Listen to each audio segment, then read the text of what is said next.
All right, Dennis, picking up where we left off. How many photographs do you think that you took while you were in country? Oh boy, that's a good question. I suppose, yeah, I suppose a few thousand. Now, with these photographs, how does it feel knowing that you carry the legacy of the Marines you photographed as well as yourself? I mean, it continues on forever. It's there in the Library of Congress. Of course, you're working on a project. What's that feeling like knowing you carry on history? Yeah, well, it's kind of interesting when you realize that you are now history, you know. Uh, but I guess the part that used to, I don't want to say concern me, but back in the day, the civilian photographers that were there, they had a ready market with most of them were sent there by magazines, like Look or Life or Newsweek or something. And whatever they shot, whatever their editors wanted to publish, got published. And whereas the military photographers, uh, they wouldn't publish any of our pictures that showed the war in a bad way. They didn't ever publish any pictures of the dead or wounded.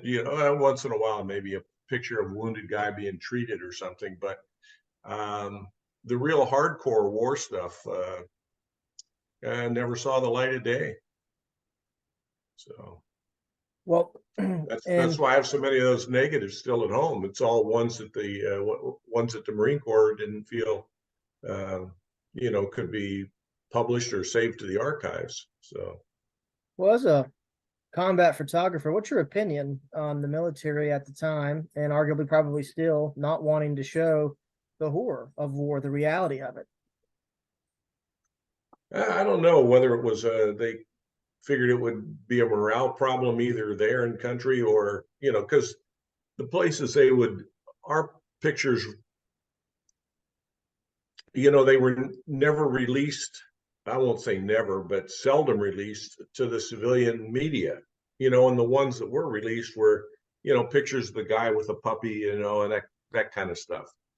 um, but the real hardcore war pictures didn't even see publication in like Marine Corps, like Leatherneck magazine or in the Sea Tiger or Stars and Stripes. So Now, did you ever see any of your photographs appear in Leatherneck or Sea Tiger or Stars and Stripes while you were in country?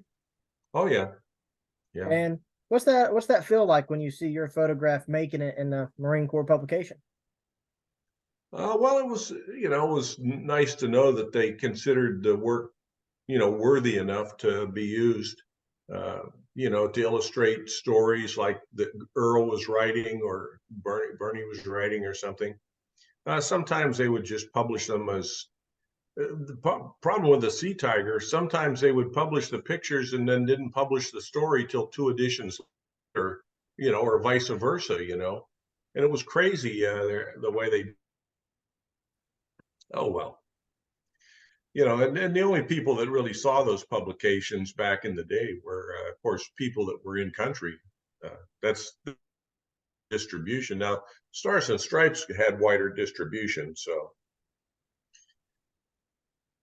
Now, yeah, were you ever notified ahead of time that your pictures were going to appear in Stars and Stripes, Leatherneck, or Sea Tiger?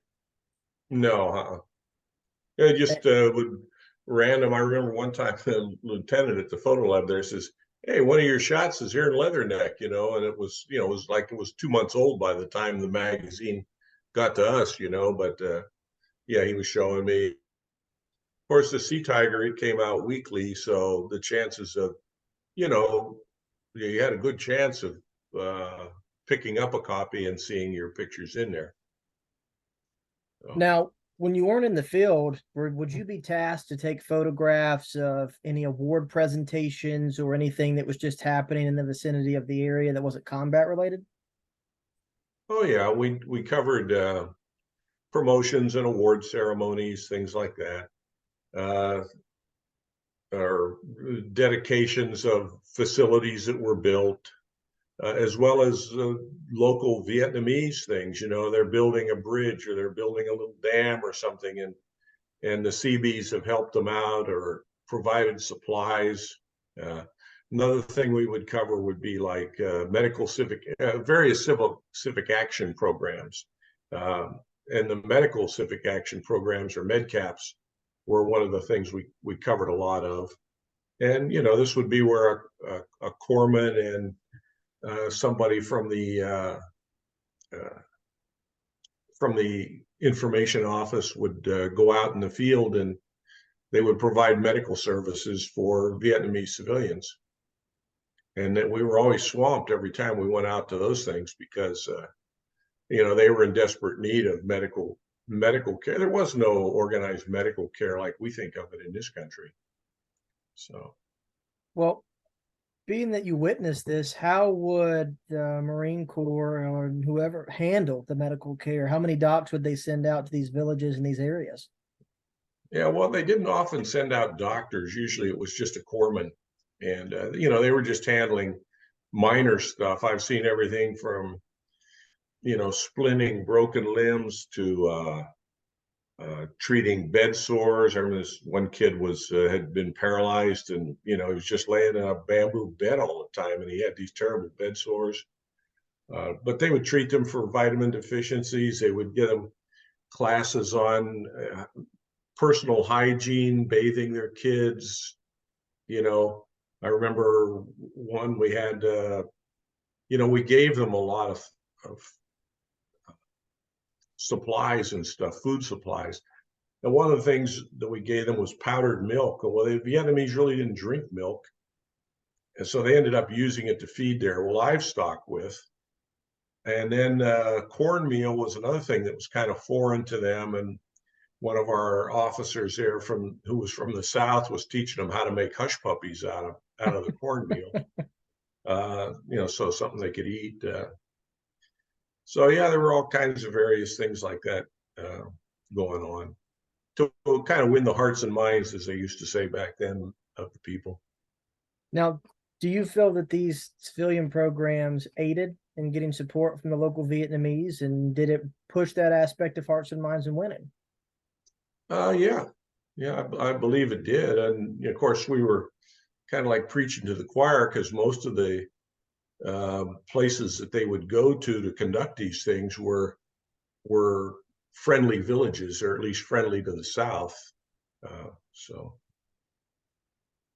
Now, and with that, I guess that's a pretty big thing of taking these photographs and then trying to get them published of the Marine Corps is not just fighting in this country, we're working on stabilizing this country. We're working on aiding these people. And that way, if the outside world sees it, it shows them a different aspect of Vietnam, I guess, that they're not used to. yeah, I would say so. Um, you know, well, yeah, I don't know what to say. You know, we just had we did we had no expectation of what was going to happen with these photographs after we took them. You know, we usually if a writer would come along too, you know, he would write a story. He'd come down to the photo lab after I'd processed my film. He'd look through them. He'd pick out one or two pictures to go with the story, and then he would submit the story and the photos, and it may or may not get used. You know, you just never know what. If you've ever dealt with newspaper publishing, you know, there's no guarantee something's going to appear. Something more important might come along that bumps your story out of there. So, or it might not be published for another month or something. So, what would the Marine Corps do with the unpublished stories and pictures that didn't make it into the magazines in itself? Well, as far as the stories and stuff goes, Earl could probably speak to that. You know, I just don't know. All I was concerned about was the photographs. So. Now, with the unpublished photograph, would the Marine Corps save them to eventually release them in the future, or would they just destroy those that were deemed too damning or too graphic? No, basically, when you process the way things kind of worked is after I came back from a combat operation, anyway, you come back from the operation, process the film, make contact proof sheets. If there was a writer along on the thing and he wanted to make a selection of pictures, he would do so, come down and make a selection, and we'd make prints for him for his story. And also the either the gunnery sergeant or the OIC of the lab would look over them and pick out a couple to send off to headquarters Marine Corps. And if I wanted to pick out a couple to send off to headquarters Marine Corps, whatever, I could do that, as long as they agreed with it. And as long as it was, well, and then after that was done, these things would be, cut from the roll of film. They would be put in, negative holders and sleeves and envelopes and labeled and captioned and everything. And they would be sent off. And that's most of them. That was the last I saw them until earlier this year, when I went to the depository. Now, or the NARA. Do you still have, do you think you still have hundreds or thousands of photographs that you haven't found that are hidden somewhere in NARA?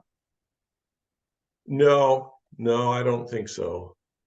Because they didn't go directly to NARA. They went to headquarters Marine Corps, and they would hang on to them for like 6 or 8 months until they would see if there was any more requirements for prints or whatever. And then that was kind of like a ready access file. And once those 6 months went by, they'd kind of look over, see what's there, and say, well, then they would make a selection to send on to the depository. So not everything would get sent over to the National Archives. Just what the headquarters Marine Corps decided they felt should be sent over. Right. So I don't know how many of those ended up in the dumpster somewhere or whatever. So somebody might have a treasure trove of Dennis Fisher photographs just hanging out somewhere. Well, one thing that they do have, which I didn't have a chance to go through while I was there, they have our log books. These are the books where we would log in the photographer's name, the number that was assigned to the picture, the date, and the caption information. So they have those logbooks, and I could, if I could, next time I'm back there, or if I know somebody that's going back, I'll have them scan, 1967 and 1968 pages from the book, and I could go through and see all the ones that, that I submitted, at least number-wise, and see how many of them actually made it to the depository. Now, one picture I know that was published and was sent off to the archives, which the archives couldn't find, was the picture of Fred Smith from FedEx when he was a lieutenant over there on one of the operations. They weren't able to find it.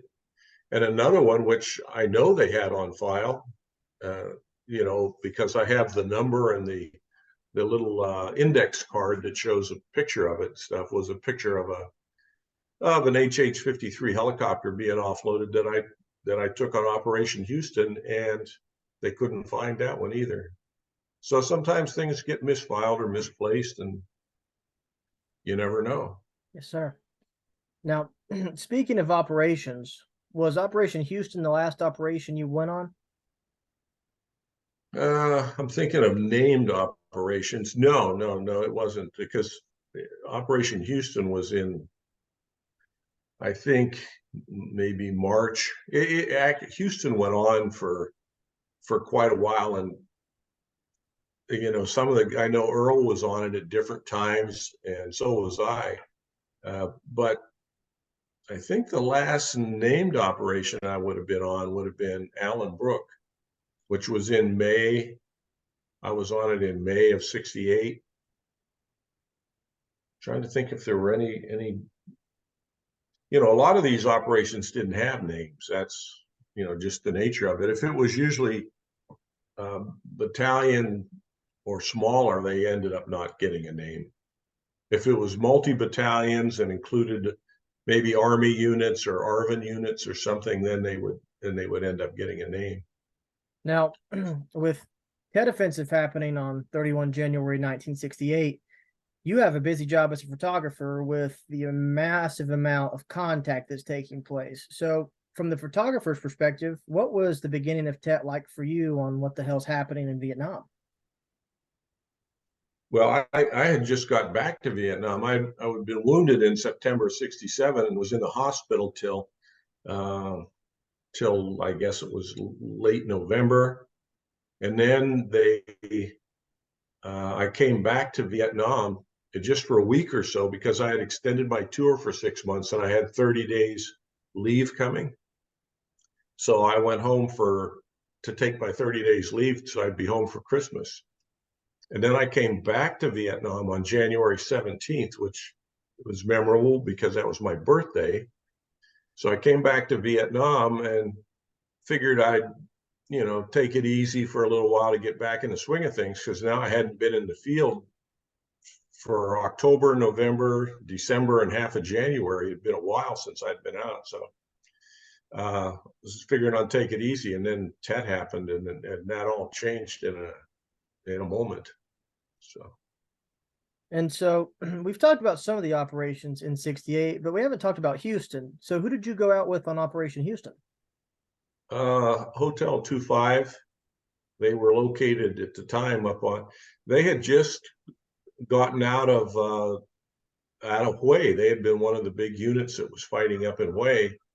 And when they got out of there, they moved them. Hold on a second. I got a telephone ringing here. You're fine, Dennis. So at any rate, they had been moved out of Hue and up on the top of Hai Von Pass at a place called Nui Bac Ma, and it was that became their new little headquarters area up there, and they were launching operations from that location out in various directions. So yeah, so I flew in there by helicopter and joined up with them and went out on Operation Houston with them for I don't know, must have been about 6 or 8 day operation. Nothing too much exciting happened on that one, but you never know. Some of these operations, even some of the bigger ones, like Allen Brook there, it depended on what unit you were with. Some units got into heavy contact and others were just walking around in the sun. So as photographers, we may go out with on a big operation where there's multi battalions and companies and stuff out there. You might be assigned to a particular unit, but when you see most of the action is happening someplace else, you just tell the company commander, hey, I'm leaving, I'm going to go join this other unit. And we'd move over and so we could be with them and, get some exciting pictures at least anyway. Now, speaking of regard to the pictures, of the photographs you took combat wise, which one stands out the most in your mind as the photographer? What's that defining photograph of Marines in combat? Well, I think the one that it has an emotional attachment to it is the one of Fred Engren.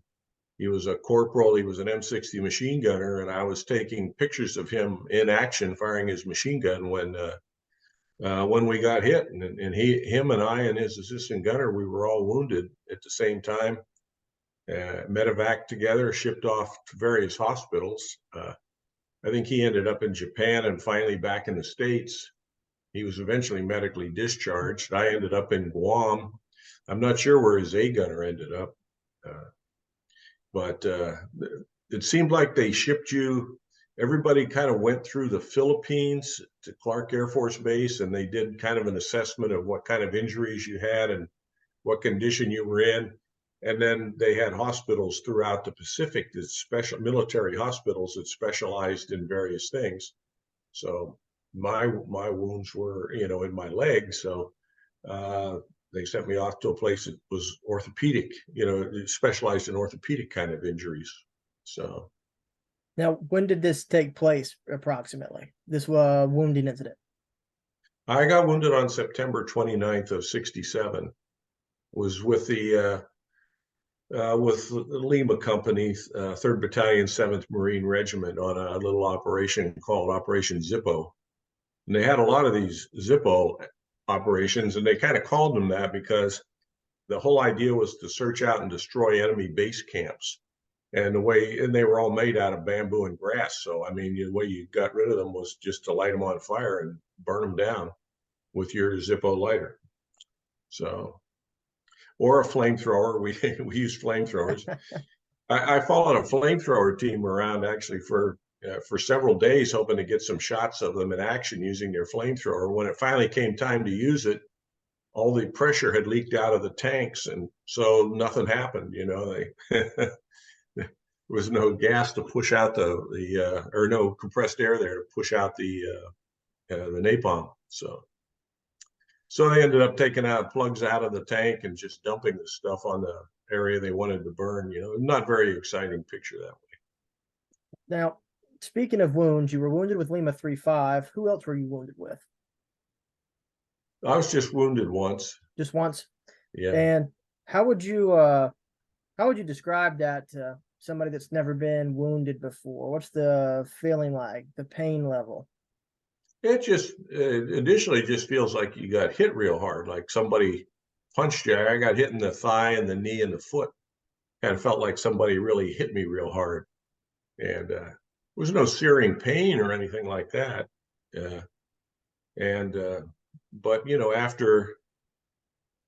I guess after an hour or so, when the adrenaline started to go away and stuff, you started to feel a throbbing pain. But by then I was back for surgery, so they put me under. They didn't put me under. They actually gave me a spinal, so I was kind of numbed from the chest down for them to operate on me. And so you get back, you recover from your wounds, you do a 6-month extension.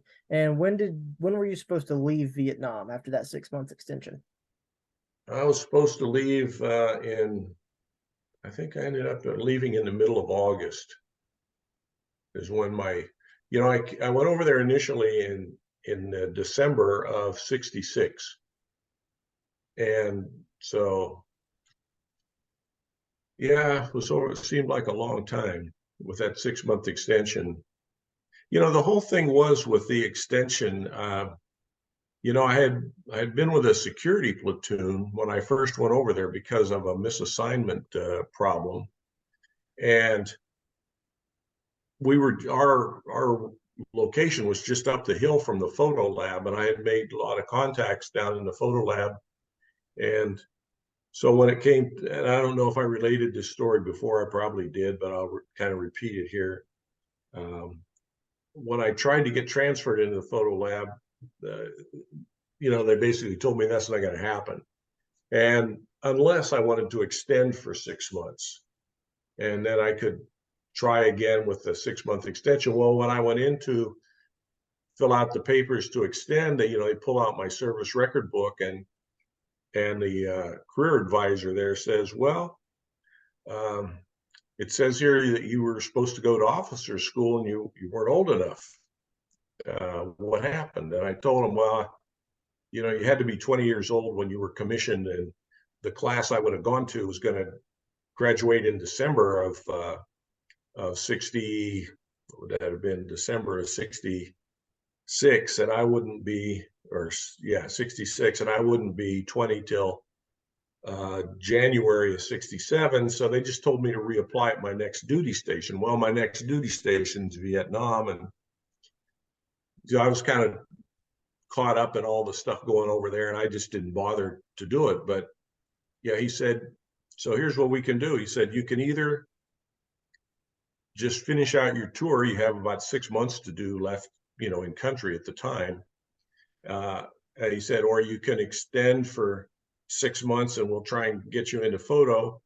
Or if you want to go to officer school, we can just literally pack you up and give you orders and send you back to the States to go through OCS.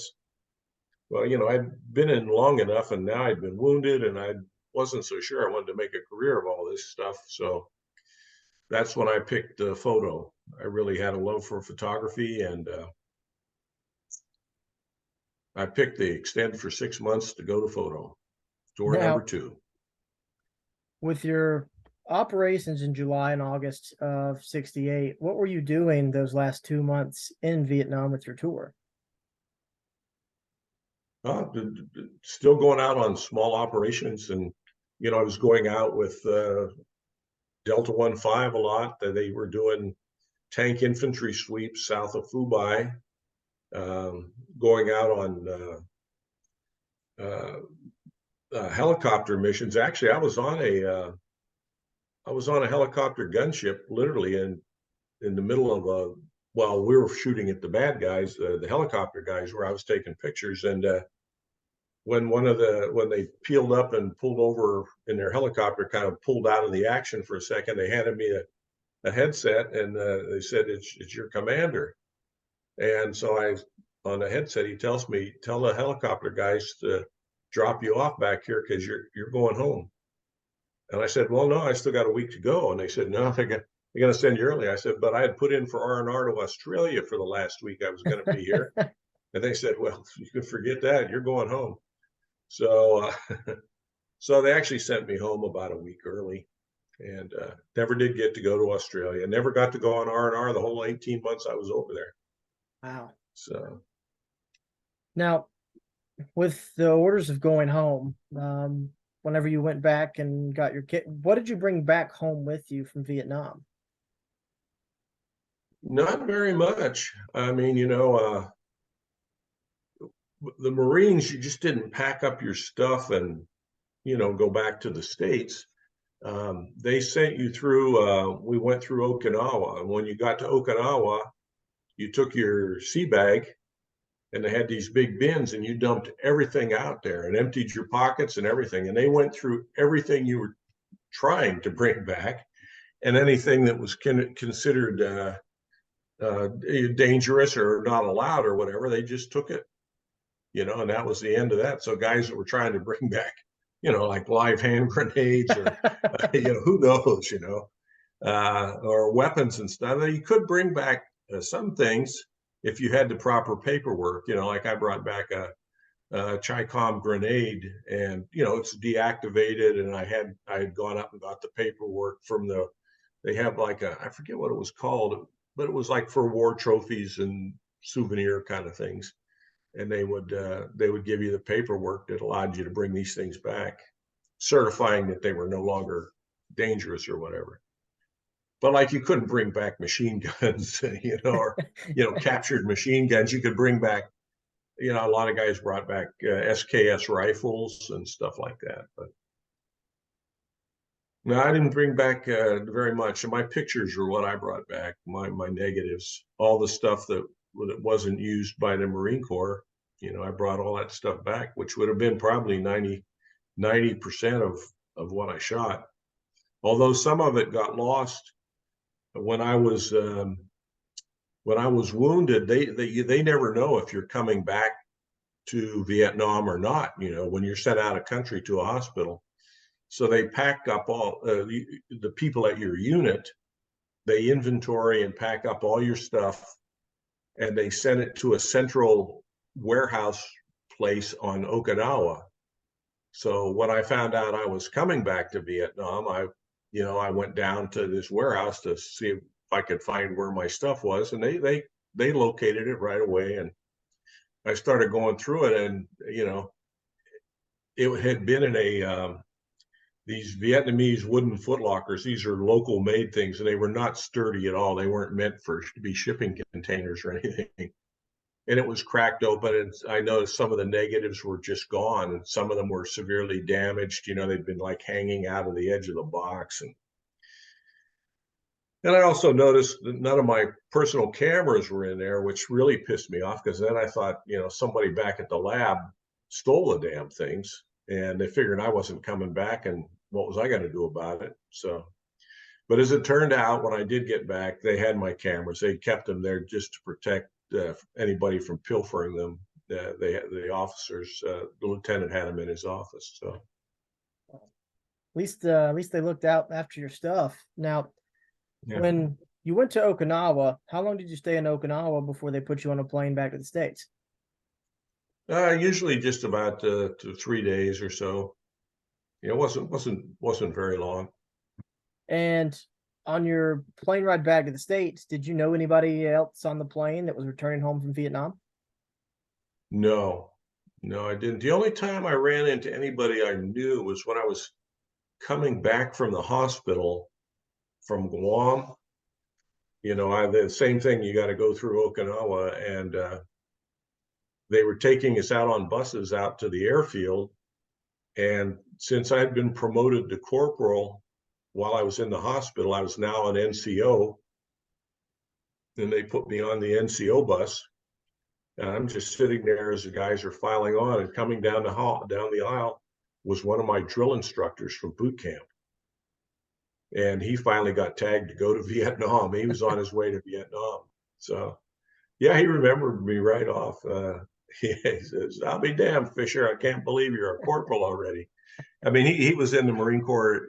This was at a time when it took you 4 or 5 years to make corporal, and, I made sergeant in 2 years. So, yeah, they were, rank was fast, especially the photo guys. Everybody gets promoted under their job title, and a photographer was a 4631. That was the career field, the MOS for a photographer. But my primary MOS, that was a secondary for me. You get promoted under your primary MOS, which for me was an 0311, which is an infantry rifleman. Well, infantry guys are getting promoted right and left because there was such a turnover. And so, it seemed like I'd been in photo only just a few months, and already I'd gone from a PFC to a lance corporal to a corporal, and other guys that had been there forever are still privates or still lance corporals, So at any rate, there was some advantage to being an infantry guy. The other advantage to being an ex-infantry guy was I kind of knew how the infantry guys thought. I was one. I could figure out pretty quickly when we were out in the field what they were going to do or what they would do next and how they operate and everything. It just gave me an advantage to have a better opportunity to be in the right place at the right time to get some good pictures. Well, and being that I've looked at a lot of your pictures, I think that speaks volumes of your work and the pictures in himself and the subject of the pictures compared to civilian photographers who don't understand that. That is an edge that Marine Corps combat photographers, especially like yourself, have in this situation. Yeah. Yeah. And I think that's hopefully we see a book someday about Dennis Fisher's career as a Marine Corps photographer and a national bestseller, because I think it would be a big thing, Dennis. It's just my 2 cents, but I'll rest my case. Well, I've written up I got about 24 chapters written up, and but I need to find an editor somewhere, somebody to edit the thing and kind of point me and polish it up a little bit and stuff. Well, I hope to see it someday. Yeah. Now, when you left Okinawa, where was your next station? Where'd you fly into the States? Well, I was going. It depends. The first time I came back, I was coming back on leave, so I went back home to Pennsylvania. But when I came back finally from Vietnam, we flew into San Francisco, and then I got another commercial flight back to Pittsburgh because I had leave coming, and then I lived near Pittsburgh. So, but after my leave was over, then I took a bus down to my next duty station, which was at Camp Lejeune, North Carolina. Now, So, and that's where I was until I got out. So I got there in, I guess in September or so of 68, and they let me out in April of 69. They let me out a couple months early because I told them I wasn't going to re-enlist, and I guess they figured they were giving early outs to a lot of Vietnam guys who weren't planning on re-enlisting. So now on either of your trips back home, when you got your 30 days leave or finally coming home from country, did you notice any of the protesters? Did you experience any of the spitting or the violence that some people did experience coming home? yeah, no, I didn't. you got to remember that, I lived in a little town of a few thousand people out in the rural Pennsylvania, which was basically, there were a lot of World War II vets out there, and it was a conservative area. So we didn't have any of that going on. That stuff was more in the big cities. So no, I never experienced any of that, but I know some people did. Now, when you got to your final duty station, what were you doing for your last 7, 8 months in the Marine Corps? Well, I considered staying in, but they wouldn't give me a permanent MOS as a photographer. And I said, well, the hell with it then. And photography was considered a part of communications. It's visual communications, but communications nonetheless. So I was in a communications squadron or company, and I'd still go over to the photo lab and print and make prints over there, and talk with the guys, but I didn't have any day-to-day assignments to go out and shoot or anything. And they finally they weren't sure what to do with me, I don't think. So they gave me the job as being the mail clerk or mail orderly for the unit, which was kind of nice because I could skip out of all the other bullshit things, because I could always tell them I got to head over to the post office to pick up the mail for the unit, and so it was kind of a skating slack job, just something to do until I got out. Nothing wrong with a little skate towards the end. Now, No, and they did make me go to the rifle range once, so I it's just a waste of time. I'm getting out in a few months, I don't need to go qualify, but they sent me anyway. So now, were there any other combat vets there in the communications company that you were with? yeah, there were some, and of course, all these barracks are just in a big row, so there were the guys in the mortar platoon were close to us, and I recognized a couple of them that had been with 7th Marines, 60 millimeter mortar guys. But yeah, believe it or not, you didn't run into a whole lot of guys that had been to Vietnam yet. Most of these guys were new and waiting to go. Now, did a lot of these new boot guys, these FNGs, were they asking you questions about Vietnam and what combat is like? Oh yeah, yeah, and especially my pictures. They were always wanting to look at the pictures, kind of to see the real pictures, not the ones that they saw in Leatherneck magazine. Just nice shots of guys over there. But yeah, I mean, it was the same when I went over. I went over on a ship, and we had some guys that were going to Vietnam for their second tour, and so, or guys who had been wounded and were returning to Vietnam. And so, we were asking them too, same kind of questions, about what it was like over there and stuff. There's no way to really prepare for it. You just have to go over there and live it.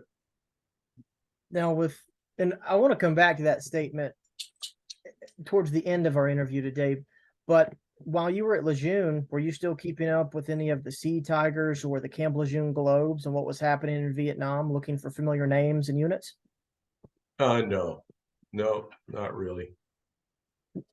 Now, did you keep any correspondence up with any of your friends that were still in country at that time while you were at Lejeune? Yeah, I did. Of course, I kept in touch with Del Vecchio, still do, and trying to think if there was anybody else.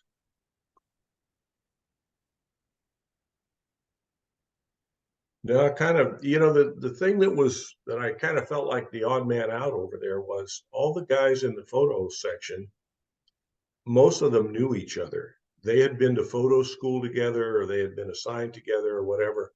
And I just came in from an infantry unit and was plopped into the middle of there. I'd never been to any of their photo schools, or I didn't know any of these guys from previous assignments or training or anything. So yeah, and the one guy that I was kind of close friends with, was John Pennington. And he was but he was killed over there. And so yeah, Del Vecchio and Pennington and I. There were some others. I never kept in touch with them, but Mo Upton, he was with me on the operation when I got wounded. Mo was a staff sergeant, and he'd been around a while, and so in the Marine Corps anyway, and he knew how things worked. He was a good guy. Bill Dickman, who took a lot of pictures over there, and the guys that I kept up with also was Earl Gerheim and Gus Hasford and Dale Dye. These are all guys that were correspondents over there. But I traveled with them and on operations and stuff, so I got to know them pretty well. And with that, speaking of Pennington, what exactly happened with John Pennington, if you don't mind me asking, Dennis?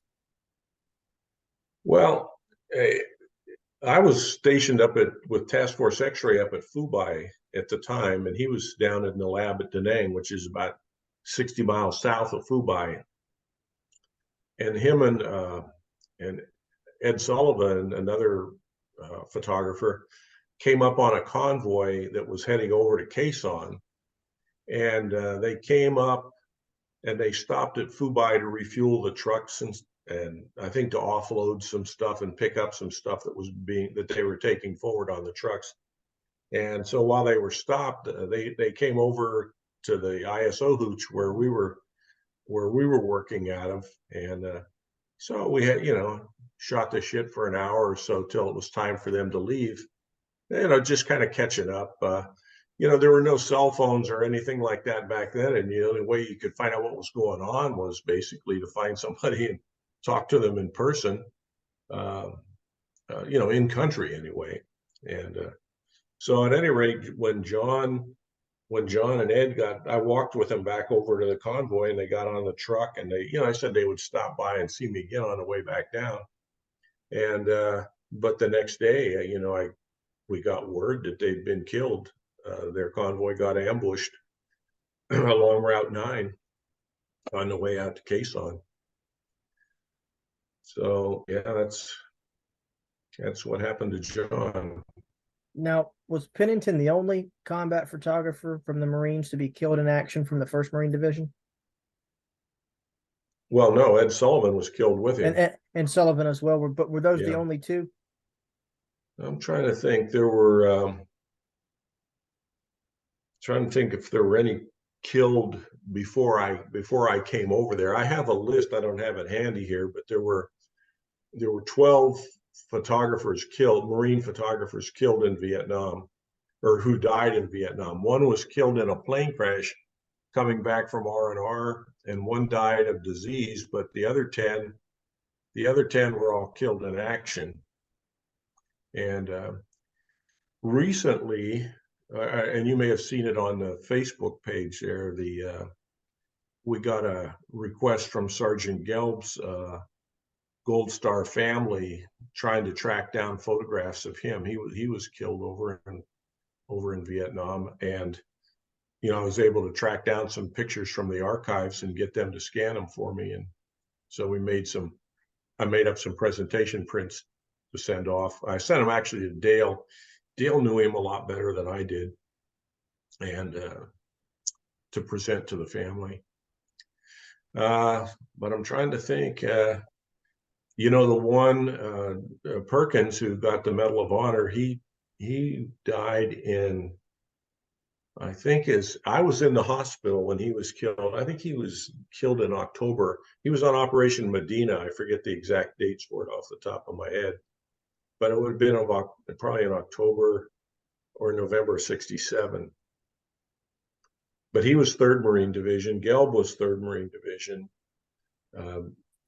Most of the ones who were killed were 3rd Marine Division. These are the guys up along the DMZ and up around Quezon, Contien, the Dong Ha, the Rock Pile, all those northern locations. Well, but I can look. I have the list. I'll get to you back channel to see if there were any other 1st Division photographers that were killed. So when you finally get out of the Marine Corps, when did you start getting back in touch with your photographer and correspondent buddies? Well, I stayed in touch with Hasford because Hasford, when I was getting ready to leave, since they sent me home a week early, I had some things I wanted to quote send home that maybe they would take away from me in Okinawa. So I wanted to get them mailed back. And one was my K-bar, my marine knife, which I still have. And Hasford, Hasford said he'd bring it back for me. And so he was coming back like a week. We were supposed to come back together, but he actually came back like a week later or something. But at any rate, he did bring the knife back for me, and I didn't hear from him for a couple of years. And then I was up going to photo school at Brooks Institute in Santa Barbara. This would have been in 73. Yeah, 1973. And I was talking to him on the phone. He says, I got that knife of yours. He said, I'm going to bring it up. He was down in LA and I was in Santa Barbara. So he drove up one day and brought it up to me. Wow. So, yeah, so I kept in touch with Hasford. Hasford's stories are a whole nother realm of things. I think did I tell you the story of his stolen library books? Yeah, Yeah. God, it's incredible that you can go to jail over. How many books did he have? Well, he supposedly had, like 5,000, so, but a lot of them were actually his personal ones. But at any rate, I think they wanted to make an example out of him. But yeah, but at any rate, yeah, Gus was something else. Yes, he was. And but the the ISO guys, the writers, they kind of kept together more and got together to meet with each other now and then, more often than the photographers did.